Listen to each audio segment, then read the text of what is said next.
right now, those other matters have been delayed for various reasons.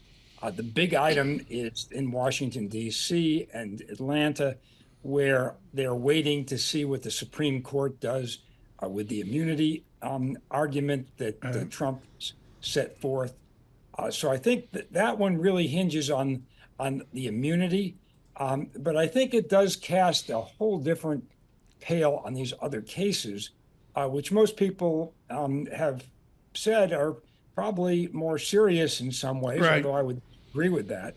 But it certainly puts the pressure to get those cases moving and get them into court and tried. What does an appeal court look like? I think even if we didn't have TV cameras there, we had the great artist sketches, and I think we know what, Nick, Paul Drake, Perry Mason, I got it down cold. But Nick, what does an appeal court actually look like? Well, you're saying an appeals court to appeal this conviction. Yes. What does the actual physical, what do you do at an appeals court? Well, what you do is you go up to, there's two podiums, one for the person who's appealing and the other for the person who's opposing the appeal. In this case, it'll be the prosecution opposing the appeal, and it'll be Trump making the appeal. And you've got, in this case, in the first department, there'll be 5 judges that will hear that appeal.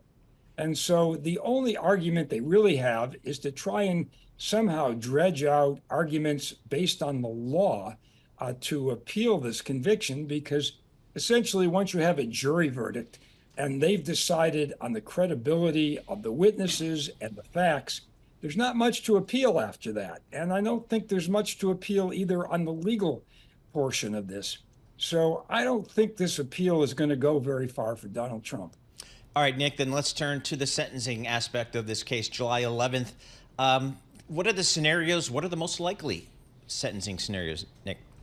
Well, before January 11th, there's going to be a couple of reports that you're going to see. I guess we won't see them until the time of sentencing, but probation does a report that's provided to the court. Both sides provide sentencing memoranda to the court. The question, of course, is whether or not the DA's office asks for jail time. And if they do, whether or not Judge Merchan will provide jail time.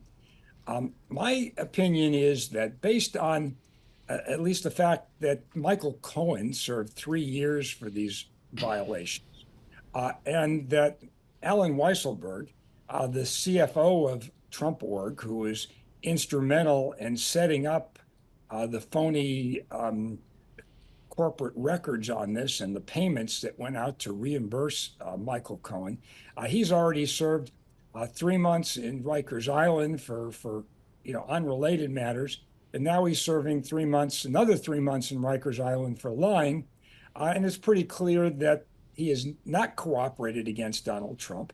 And I think the judge is going to have to consider that here are 2 people that were instrumental in this crime that did serve jail time, and I find it hard to believe that he is not going to feel compelled to give Donald Trump at least some jail time. Wow. In what way? I mean, I wish I could stop the clock here on the show. Nick Akerman, I can't. I mean, what is it? Weekend jail time? I mean, is it something creative and different? Or is it, are you telling me the former president of the United States could enjoy a month at Rikers Island?